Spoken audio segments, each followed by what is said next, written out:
My name is Kanien'keha. I go to KSS and my role in the game is lead designer.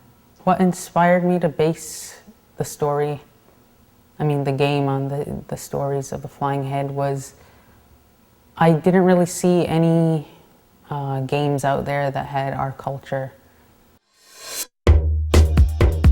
Otsi, Rise of the Kanien'keha Legends is a video game made by students from Kanien'keha Survival School, the high school of the Kanien'keha Mohawk First Nation. Otsi serves as an example of how Aboriginal stories can be told in new ways with new technologies. The game also shows how Aboriginal youth can be actively engaged in the making of those stories. Otsi was produced by Aboriginal Territories in Cyberspace, also known as AbTech. We are an international research network of artists, activists, and technologists, collaborating on a series of initiatives to expand and encourage Aboriginal participation in the shaping of new media. We designed a curriculum that brought together Aboriginal storytelling and game design to encourage students to integrate stories from their community into video games and virtual environments. That curriculum was tested in a 10-month workshop called Skins.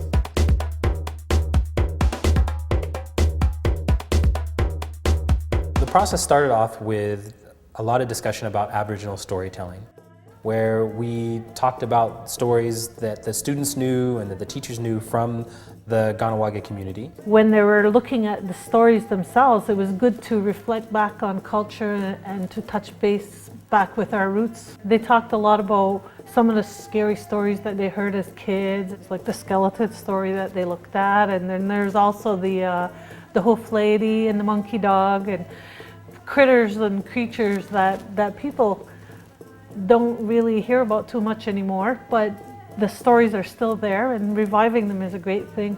As the process continued, what ended up happening was the kids were able to integrate all these stories to put into a game. And so it was like they created this new narrative that encompassed all the other stories that we had told. So in the game, what happens is there's a hunter.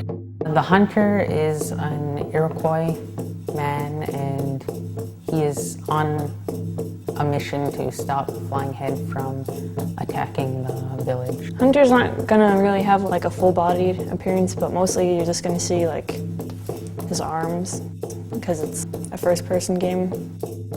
The Flying Head, he's like this big, monstrous head that uses like his hair to get around.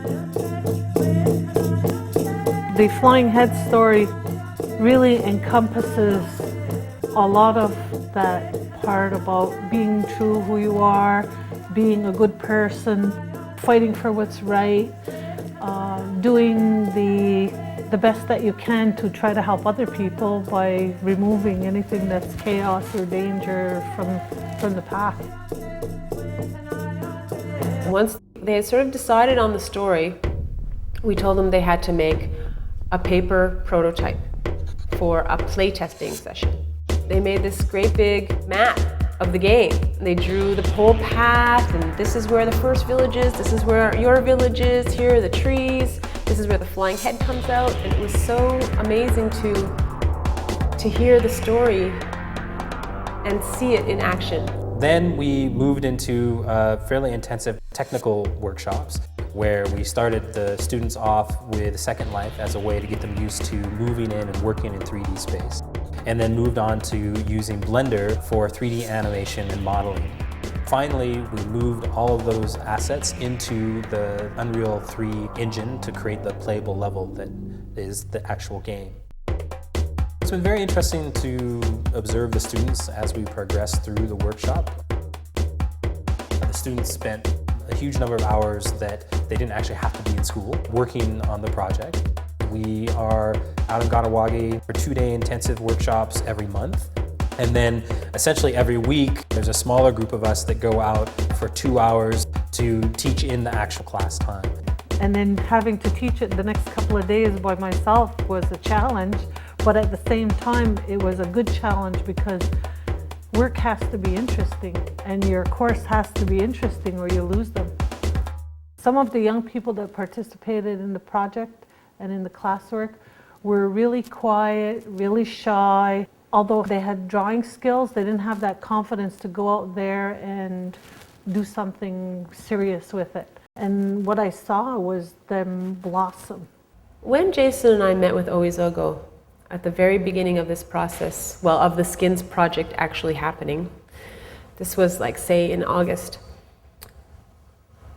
she asked, she was asking these questions, what is this project? What are you going to do? What are you going to be teaching them?